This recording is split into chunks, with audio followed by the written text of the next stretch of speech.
Hey, Hope community, welcome to Courageous Conversations. Today we have a special guest. We have Dr. Linda Clark. How you doing, Dr. Clark? Wonderful. Glad to be here anytime in your presence. Well, that's very nice, very generous with your words. We're going to jump right into it. Is that okay? That's okay. Dr. Clark, tell everybody a little bit about yourself and what you do in the district.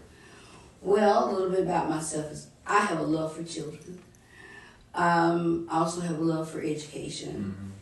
And above all, I have a love for God.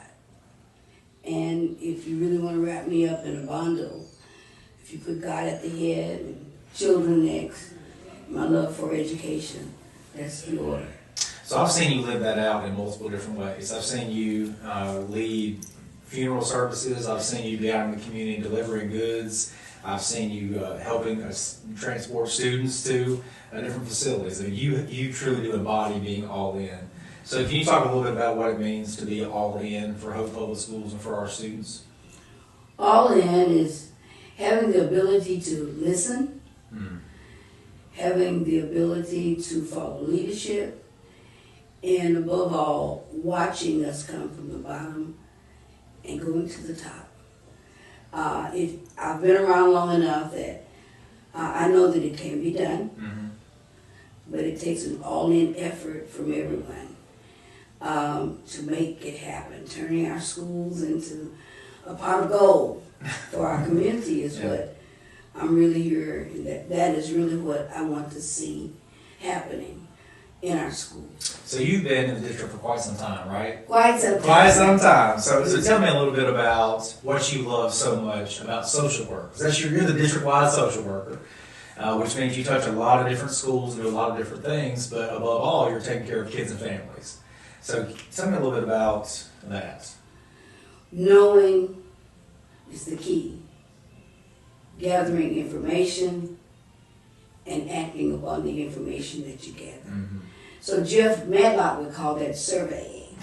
And the reason why I think it's very important to be a social worker, because the love of children and families. I've seen probably the most distress that you can become in a situation that's abnormal for a parent. Losing a child is not what you wake up to see. So I've been there. Then having honest students come out of your home when people say that it couldn't happen. And I've seen our parents really rise to the occasion to buy into our education system. So I long for that as a social worker. So I'm always ready for the job and to do what I can do to make sure that it's elevated to the point that we all become proud. So you talked a lot about parents in that statement. So if you were given a message to parents right now, pretend like parents are looking on in the camera, what would you say to our parents? Hold on. Hold on to those things that we know will work. And your presence is always needed. Don't ever give up on yourselves as parents, regardless of how hard it seems. Stay with us, stay with your children, and do all that you can do. Because we know the best is what you send us. So we're going to switch gears just a little bit and talk about some things that you really, really enjoy about social work and maybe some things that are kind of challenging. So let's start with the positives. Because I saw your face light up when you're talking about it already. So what are some of the things you really enjoy about social work? I enjoy people. You do. I agree with that. I enjoy people. I enjoy being in the trenches. Digging out, finding what's underneath, and what most people are connected to. And when I could connect to what you're connected to, and allow you to be what you want to be or to become, I'm willing to help you become that. So that's what you enjoy the most. Getting in the trenches, working hard with people, with parents, with kids. Yes. To see the progress. And parents sometimes don't know the way. That's why we call the education system. And take you on that responsibility to, I just allow them to buy into me and trust me. and never disappoint them if I can. Mm-hmm. Sometimes, you have to just get on down and just really sometimes tell the truth that's not filtered. Mm-hmm. And I've learned to do that with people. Well, that's honesty. I mean, you have to be honest about the situation and about progress that you want to see. Yeah. So with that in mind, what are some things that are really challenging about social work? Sounds like you're already hitting on it a little bit. Well, what are some challenging parts of your job? Making sure that everyone is on the up. There are no hidden agendas. Mm-hmm. And when you say that to people, they sometimes think that's harsh. Mm-hmm. But people, regardless of where they come from, whether they're poor, rich, they can feel when it's not genuine. Mm-hmm. When there are hidden agendas, Mm-hmm. people have a way of isolating themselves from you or not wanting to be a part of that. But if they really want to see true change, Mm-hmm. they just want you to be honest with them. Mm-hmm. What is it that I really need to do? Mm-hmm. So honesty. Mm-hmm. Just be honest. Mm-hmm. Even though sometimes it's hard to address the problems, Mm-hmm. but allow them to accept or reject. Mm-hmm. So then, the next phase of that, where do you want to see Hope Public Schools go? Oh, So you've been in this business for quite some time, as you mentioned before. You've seen a lot of different superintendents and principals and students pass through our system. What do you want to see for our students here in Hope Public Schools? well, my children came through Mm-hmm. Hope Public Schools. I have a Michael Clark and I have a Doris Pryor. And what I want to see is what we had before. We had a community where everyone worked on the same project for the school at the same time. You could bring together a group of people in the boardroom, and if attendance was a problem, you had parents, preachers, teachers, students. Everyone was in the boardroom working on the same problem. And it didn't matter if you had no money, but you were in the boardroom. And we, those people who called us together, they had a purpose. They wanted it to be a buy-in from everyone. From the band, the booster band. Mm-hmm. Well, you knew on Friday night you couldn't go anywhere but either because they expected you either to be in the booster band concession or be out there in the stands rooting the team on, whether it be the losing football team or the great band. You were there. We were a community. And no one was afraid to talk to each other. No one was afraid to just say what was on their mind, and you kept on working. Mm-hmm. Just kept on working. And it wasn't judgmental. Mm-hmm. Because if we had a problem, all of us had a problem. So how do we get there again? So you're saying this is kind of a nostalgic feel. It felt a certain way at a given time, Mm-hmm. and that's what you would like to see again, Yes, right? yes. So how do we get there? In your perspective, because you know people here. I mean, you know all the players here. So how do we get there? I think you have to start from the bottom. And what I mean by that, so right now you're asking about our school district. Mm-hmm. So we know that our school district is really made up a lot, the population of those people forgotten. And no one would ever think that they had any zeal to want our schools to be number one again. But that's because they don't talk. Mm-hmm. They don't visit. They don't sit on the front porch. Mm-hmm. You could drive by any Sunday evening and someone had football or someone had a basketball. Mm-hmm. And even though you had to put them down by 6 o'clock, that's when the evening services was starting on Sundays. It was always like downtown. It was always something to pull you together. Mm-hmm. Whether you had a special at Barry's or Moore Brothers, there was always the movie theater. Allow me to just move a little bit. Sure. On what really made the interest of it. We had a separate up and down theater. You had the white kids, that's what we said, on the bottom, and we had the black kids on top. And what they didn't know is that you may separate us in the movie theater, but there was never a separation when the kids were coming along. Because even back then, if they wanted to play football over on Yerga campus, that open field, well, they didn't care if it was black, white, blue, green. And the man who really talks about that a lot is President Bill Clinton. That group always would be George Wright. We knew those folks. We knew the doctors. We knew the lawyer kid, and Randy Wright. Everyone just sort of melted in as one, even though the older generation could not. They were not ready for that, but they were doing it all the time. Mm-hmm.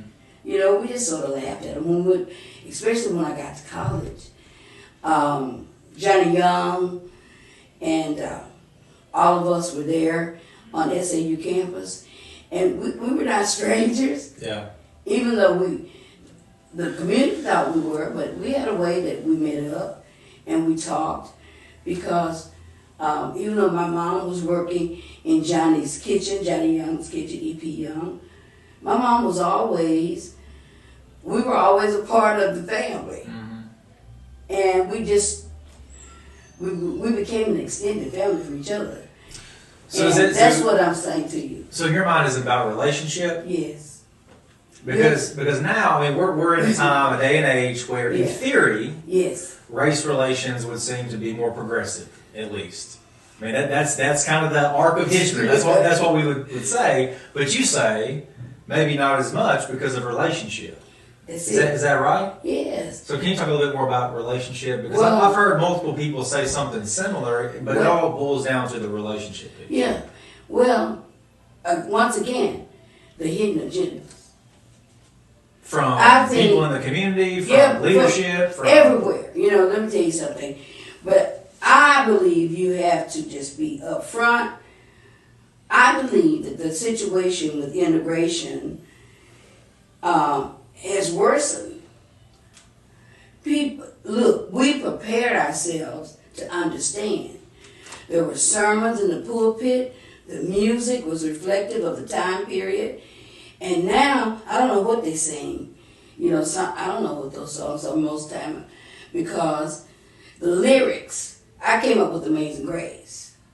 So very seldom do I hear Amazing Grace. But we were taught about the relationships through music, through plays, and how one day we shall overcome. It wasn't about always talking about the white folks' prejudice. And we were not, in my church, we were taught love.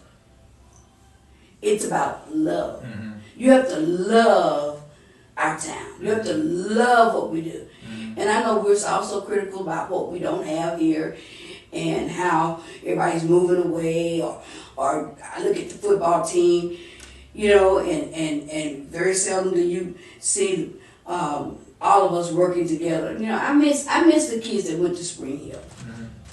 I miss my friends who were no longer on PTA with me, because they never could sit down and talk about the problem.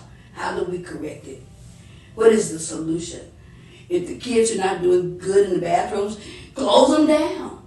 My word, we didn't just walk away from it and let it die. You have to have pride.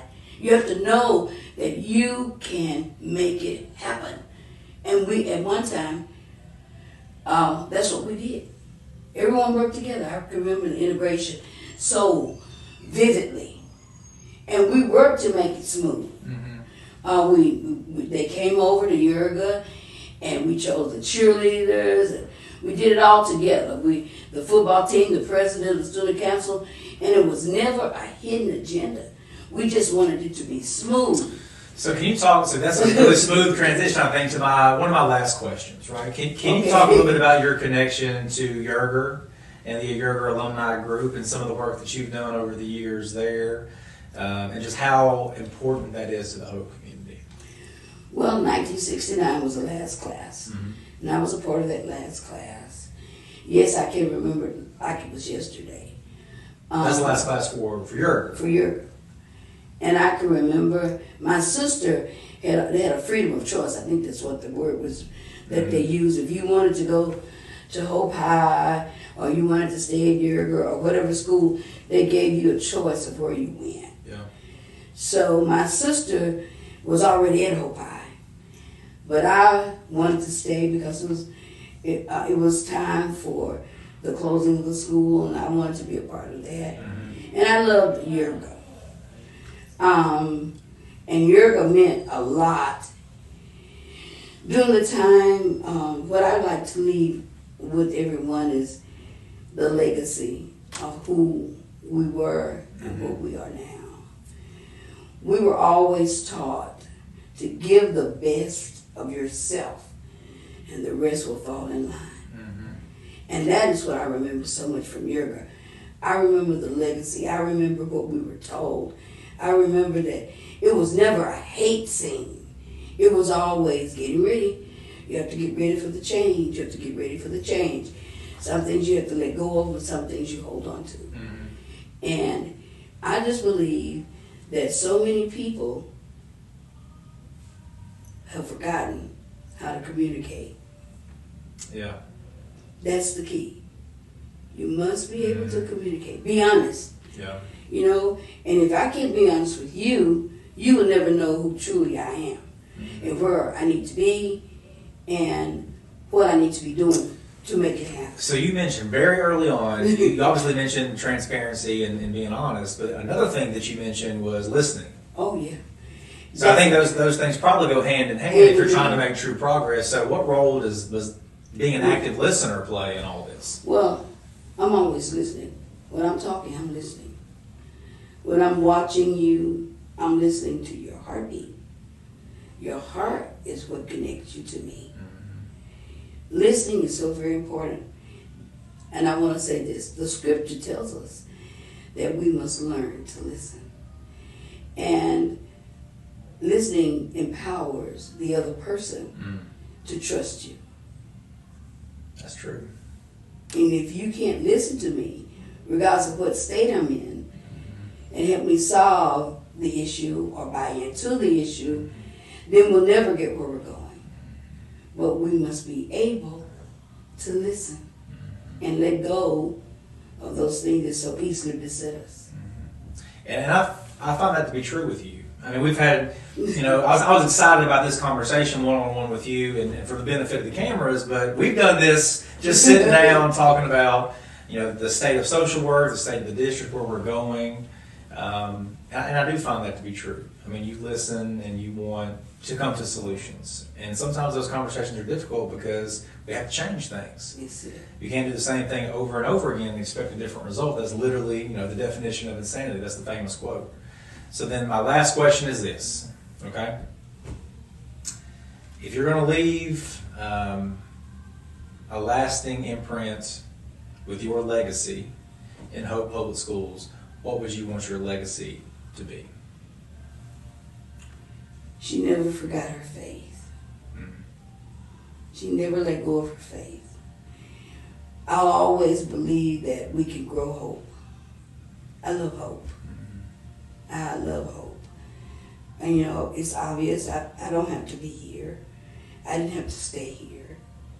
But I found peace of mind and hope. I love my town. Dr. Clark, thank you so much for joining us today. I think that's the perfect way to end this segment. I love you. I appreciate everything that you do in our district and for our kids and for our families. This is another episode of Courageous Conversations. Thank you for tuning in.